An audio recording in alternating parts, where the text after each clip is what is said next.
25 years. And this led him and his wife being recruited to host a TV show airing on a local station called Catholic Television San Antonio, or CTSA.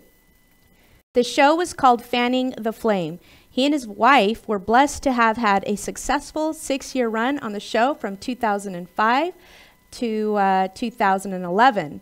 Welcome to the show, Mike. Hey, Dee Dee. Thanks for having me. I wanted to read the rest of your bio, but I kind of wanted you to explain. You know, I've been watching you on your Facebook page, on your social media, and I'm going to liken you to Rock, Dwayne Johnson. I mean, I don't know how you do it. Those 100-pound dumbbells, I mean, you have one in each arm, and you're sitting there bench pressing it. How the heck do you do that? Mm-hmm. Thanks. Yeah, you know, just lots of years of throwing weights around here and there, and you know, trying to avoid injury as much as possible. That's probably the key. You know, once I'm up into my 40s now, so I just take it one day at a time, and I think the key is you know, doing it consistently and not stopping. I think once you stop, you lose a week or two, and the muscles start to forget what you've worked hard to build up to, and before you know it, you might risk an injury trying to do the same thing you were doing. So I just stay consistent, I stretch a lot, and I built up to that. So I've always told guys, like in the gym, younger guys working out, I'm like, you got to own the weight. You know, if you're having to heave it up and use your body weight or momentum to lift the weight up, I see that as the weight is owning you. So if you need to pull down on the weight a few pounds, you know, I tried to go up to 120s the other day, and the weight was definitely owning me. So 100 pounds is my limit right now, but well, way up there. So I think you're going to be the future Mexican Arnold Schwarzenegger, or hopefully the Mexican The Rock, because let me tell you what, The Rock is so giving, and I'm a huge fan of his because of his giving nature. I mean, he gives so much, and it sounds like you did too. With regard to the church and what you did. Now, in 2011, after meeting an agent via a social media site, you reconnected with your childhood dream of becoming an on-screen actor. And since then, you've had the honor and privilege of working with outstanding talent and professionals throughout the film industry. Some of the roles you've played include a cartel boss, a detective, an FBI agent, and a hitman, just to name a few. And one role is you playing a sheriff on a brand new Western television series that's set in the mid-1800s called Death and Compromise. And recently, you just landed a role on a new TV crime drama series called Vice Squad. And all of these are going to air in 2019. So tell us how excited you are about these television shows and how explosive 2019 is going to be. Well, yeah, I'll tell you what, it's been an awesome, humbling.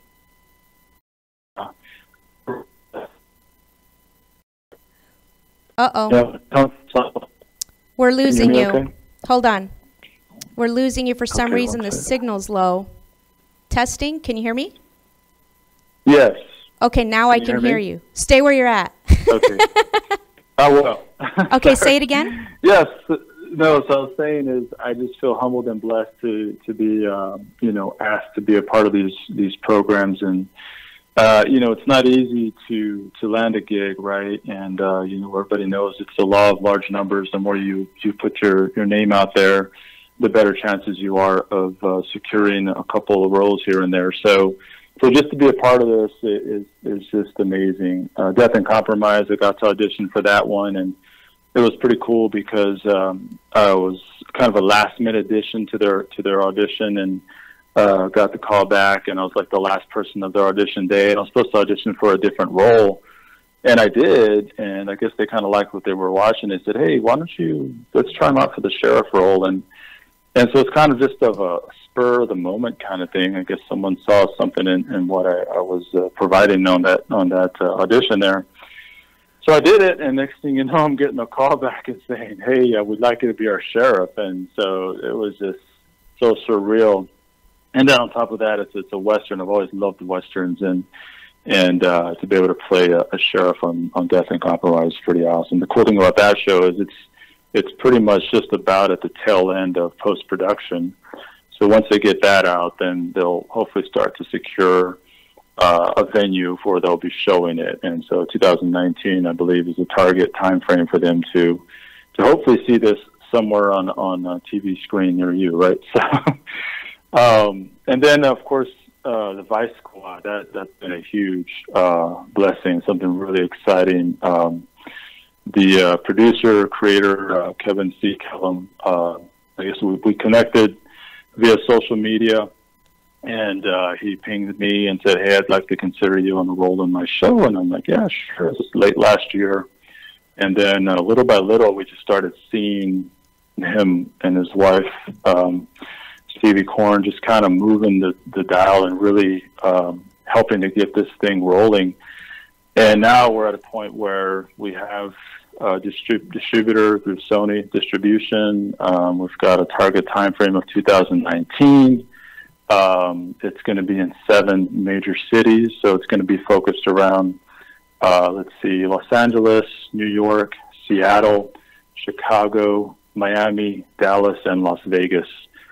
So those are the 7 cities that it's going to be featured at, and each city will have its own set of episodes that will be playing, throughout the year. So it's going to kick off in LA, and I was recruited for the Vice Squad New York team. So yeah, you're going to be part of the New York episodes, right? Yes, ma'am. Yes, I sure am. So yeah, that's exciting. I'll be one of the detectives on that show, and just looking forward to hearing more good news about him pushing this forward and seeing this thing come to fruition and getting us on set and starting to move everything where it needs to be going. Wow. So, wow. I'm just, and I want to do a quick shout out to the creator of Vice Squad. And this shout out goes to Kevin Kellum, because I have a lot of friends in the entertainment industry. And some of the things that I hear, Mike, from some of the leaders in the Latin, Chicano, Mexican community, is, they kind of get a little bit downtrodden and bored with Latinos, kind of just an abundance of us playing the bad guy. And I want to give a specific shout out to Kevin Kellum, because personally, we appreciate it when more of us are depicted as detectives, the good guy. And so I want to thank you for that. And what's your feeling on that, Mike? Yeah, no, I'm definitely honored and blessed. This is one of those things where, whatever role he needed me for, I was going to jump on. But it just was that much more exciting when he, asked me if I'd like to be one of the detectives as one of the good guys. So I think it's cool because a lot of my roles that I've played locally here and there, aside from the sheriff, has been, mob boss kind of cartel type of figure, which is awesome too. But I think you need to have that tough guy kind of character role to go up against the tough guys out there as well that are also the bad guys. So I think there's a fine line, right? You can take the guy who's good at, maybe decent at playing a bad guy, turn him into a good guy, but still be that kind of tough, raw bad guy, good guy that's chasing the bad guy. So I think that's kind of what we're looking for, myself and that character, just to be a no holds barred kind of relentless kind of good guy chasing the bad guys. So I need to bring some of that of maybe what I've gotten from other roles as a cartel kind of guy, but I'll bring that in the good guy side. So yeah, don't get me wrong. It looks like you play a good bad guy and a good guy. Yeah, no, it's things that you want to play to your strengths, and I think either one would be a strength of mine to be able to do on set on the television show or movie or film of some sort. So tell us a little bit more about Death and Compromise. What can you tell us about your sheriff role? I'm hoping you don't get killed. Yeah. What's that? I'm hoping you don't get killed early on. Yeah, no. Okay. What can you tell us about that? He said he's not going to kill me just yet. So, well, no, that's a pretty awesome show. It circled around two gentlemen who kind of start off as outlaws, but without letting too much out of they're likable guys. And Ernie, they happen to open the scene on in the town that I happen to be sheriff of. And so it takes scenes there, and then there's only 4 episodes for season 1 as we kind of kick the season off. They journey outside of town and then come back into town, and then that's when you kind of see me. I'm actually in episodes 1 and 4 of that series. But yeah, that was just so exciting to do. We did most of the filming at the Buggy Barn Museum in Bernie, Texas. Now, didn't you have to learn how to ride a horse?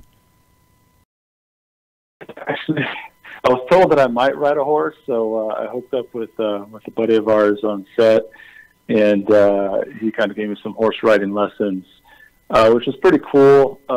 What I liked about the way he taught me was he said, "Hey, I've seen way too many westerns where the rider's doing something that doesn't look like he's a legit rider." So he was giving me some pointers and telling me, giving me some pretty good feedback as well as compliments, saying you seem like you got this down pretty quick. And so it felt good. I've always wanted to learn, and definitely something I want to continue to build on. And there's lots of the folks who are on set are actually horse riders, and they own their own horses and such. So very good company on set, lots of professionals, really good people to work with all the way around. It was just probably one of the best experiences I've ever had on a film set was in Death and Compromise. So. Okay, now your experience of putting together and acting in dramas and skits over a span of 25 years has helped lay the foundation for you as an actor today. And you've also attended ongoing acting classes, not just horse riding classes, but ongoing acting classes provided by your prior agency. And most recently, you've been working with and studying under the Texas Academy of Dramatic Arts, right? Mm-hmm. That's right. What do you want to say? What are your aspirations as an actor? What do you want to see, take place? I just feel like I don't know. I think you're going to be the Mexican The Rock. I mean, that's what I see. Thank you. My aspirations are of course, I'm a husband and father. I've got 4 kids and been married for 18 years now and working in the corporate world for about 20 years. So the dream would be to be able to support my family as a full-time actor.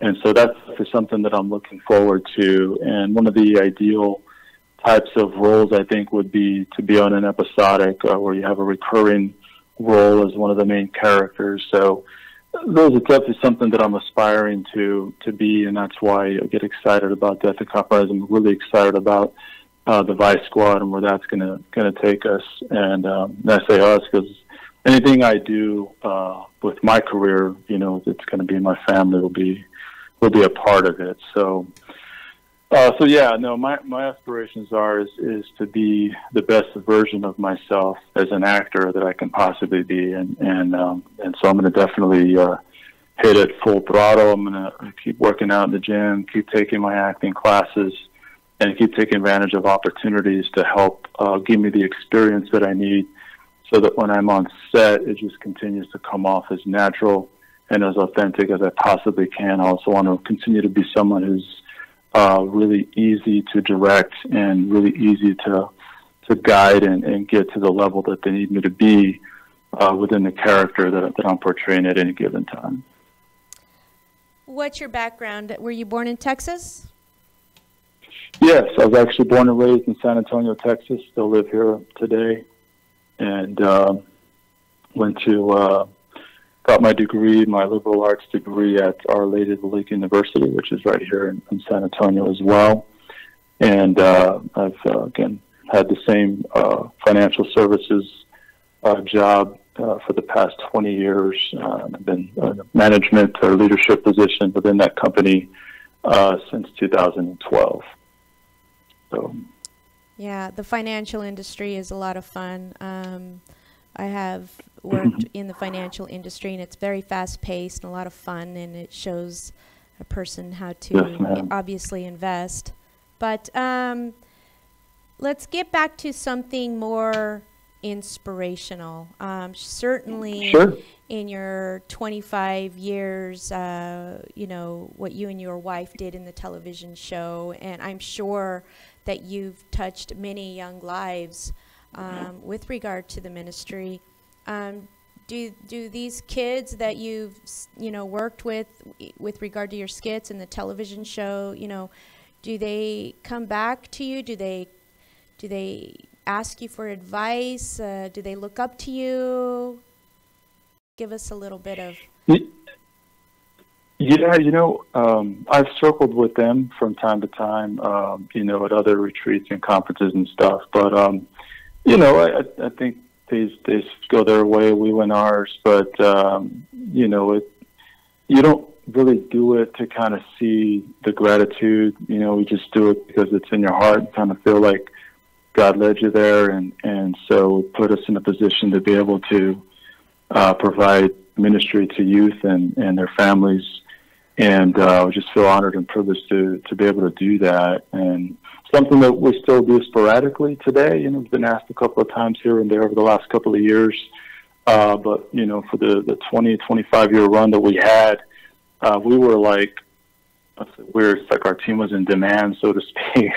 We were going to different churches throughout all of South Texas. And literally our calendars were like full. And so it was just, it was a cool time. It was something that that we love to do, and definitely something that really helped to develop my public speaking skills and my ability to be able to act on stage. And you know when we did a skit or a drama, and it was supposed to be funny, they actually laughed at certain parts where it was supposed to be funny. It was supposed to kind of be heart tugging, you know, and drawing at those heartstrings. It hit at those moments as well, and so you kind of saw the audience feedback immediately. And so I think we had no formal training, but you know, because we were giving it from our hearts and we were trying to make it as real as possible, it really helped us with that. And I think that's what makes a good actor, is when they're coming across as authentic, and when they decide to push, you know, stop acting and just start being. I think that's when you really get someone who's doing a great job at their job as in character. We've got about 5 more minutes, more like 4, but I understand about, you know, not doing things for credit or whatever, and things must come from the heart.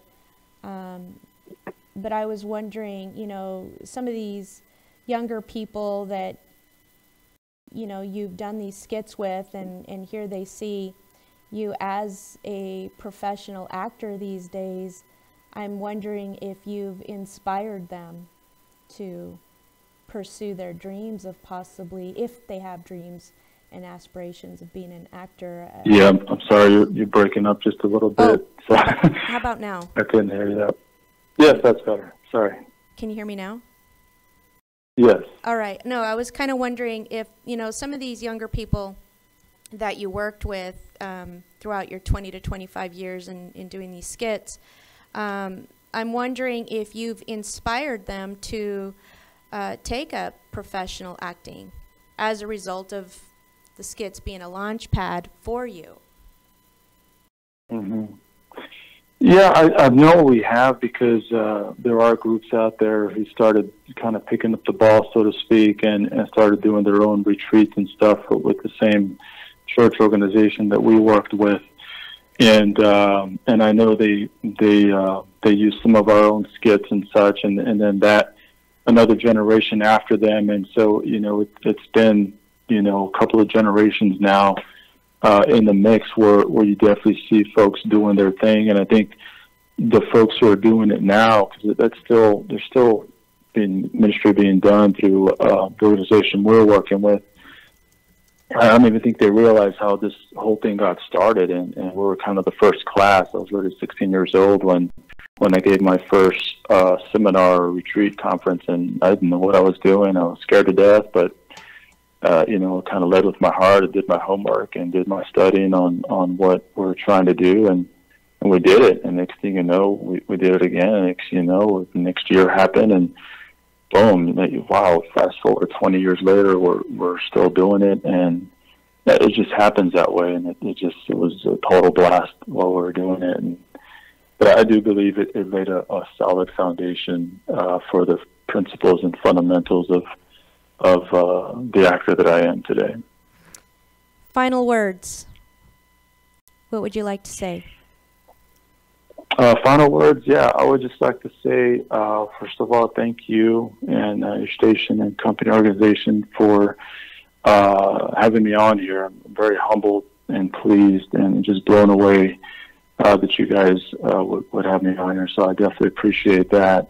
And as inspiration to others out there, and just say, there's a lot of folks, hey, don't give up, keep pushing forward. And as simple and as those words sound, they're real, and you don't want to just give up. You want to always grow and learn and push forward, and also trust your gut, trust your instinct.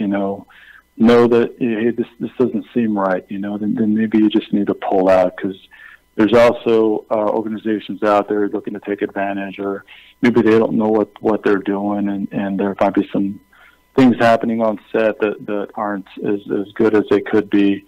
And so just be careful and proceed with caution, and maybe get a mentor, someone who you trust and look up to, so that they can maybe help guide you along the way as well. So definitely it's also good to have supplemental income. We all know in this business it's very difficult to have a steady stream of income in. So have that contingency plan along the way, so that you can support your love and your dream and your passion for doing what you hope to do full time someday. Wow, that's impressive. Thank you for that. It was certainly heartfelt, and what a good way to begin the season with your inspirational words. And again, I want to thank you for coming and being a guest on my first show back. And I hope, and I will, follow your exercise videos, because they inspire me to get my butt in the gym. And you're The Rock. The Rock's like, he's up there for me. So you gotta beat his weight. And when you beat The Rock's weight, you let us all know, and I'll bring you onto the show, and we can just have you demonstrate. So thank you so much for coming to the show. My love to you, your family, your wife, everything that you do, and many blessings your way. Thank you, man. Likewise to you as well. All right. Bye-bye. Bye. We're going to go on break now, and next we're going to have Santa Pachita, a band out of Tucson, will be next after this break. Stay tuned. How'd I do? Sarco Guerrero es un artista aquí de la Phoenix area, a la área de Phoenix, nacido aquí, criado aquí en Phoenix. Siempre he visto el arte como un tipo de crear medicina, que la cultura cura, ¿no? Y en esta celebración es un pretexto para celebrar la cultura mexicana, la cultura indígena, que es una cultura bellísima. Yo he viajado por casi todo el mundo y nunca he visto un país tan lindo como México, te digo. Queremos incluir a toda la comunidad. La cultura no es para esconder, no es para uno o para una comunidad. La cultura es nuestro regalo a la humanidad, así lo veo yo. Entonces sí queremos compartir Día de los Muertos. Lo que podemos hacer es invitar a la comunidad con nosotros.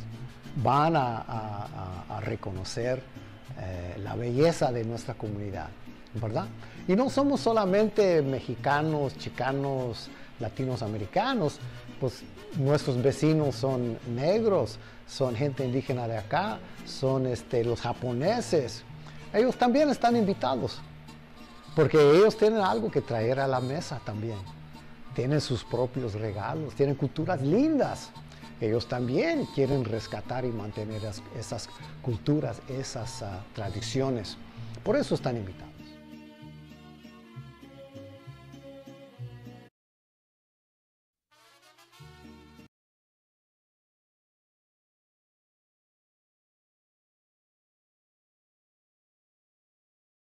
And with me right now from Santa Pachita Band, a band out of Tucson, is Miguel Reyes, who happens to be the lead rhythmic guitarist. He does vocals, and he's the composer. Welcome to the show, Miguel. Hi. Hi, I'm excited for you guys to come down here and play at La Paz Restaurant. You want to give a shout out to your band members? Yeah. So my name is Miguel Reyes. I play guitar with Santa Pachita. I want to invite everybody to La Paz Cantina this Friday, October 5th at 7 p.m. You want to give a shout out to your band members as well, like Victor Cruz? Hi. And everybody's there. Hi. No. Victor Cruz. No, okay, let's start over. Who else is part of your band besides Victor Cruz? So Victor Cruz is the bass player. We have 7 members in the band. We have Joe Whitley in the congas, in African drums. We have Mike and Communes and trumpets. Raymond Peralta in the drums. We have Matt in the trombone. We have Racing Tron in the timbales. Joe Whitley in the African drums. I guess I already said that. I guess, I hope I don't forget anybody. We're so excited to play this Friday in Phoenix. Mm-hmm. How long have you been playing? Tell us a little bit about your Latin fusion band. Tell us about your band. We've been playing since 2012 when we first started getting some gigs. Mm-hmm. And we play mostly in Tucson and some cities in Arizona, the north. We played for the first time in Paz Cantina like 2 years ago when it was still open, and now that it's reopening, we're so excited to come back during the first Friday. Mm-hmm. And this is a band that plays a fusion of Latin rhythms. We have horns, we have all the percussions. We also play a little with ska and reggae, and mostly these are songs that we compose as original songs. Describe Latin fusion. I mean, I've heard of ska before, but why the term Latin fusion? It's kind of fusion with, we fuse different rhythms. Like some songs can go from a little bit of funky rock, and we switch a little bit to rumba and Cuban rhythms. Some African rhythms are mixed once in a while, So, but really, mostly is kind of Latin that is made by the flute and some lines in the guitar, and of course the timbales and bongos. So we try to fuse of our songs with other rhythms. How many songs has your band created and composed approximately? Well, I say right now about formally like 20 songs. We have 2 CDs. Wow. We are promoting our second album, Ruta Olvido, which you guys can find on the internet. We are on Pandora and Spotify and iTunes and YouTube and all that. Okay. So hopefully you can buy also some of our CDs. Absolutely, I'll buy a couple of your CDs for sure. Now let me ask you, that's pretty impressive that you've already created 2 CDs in the span of 6 years.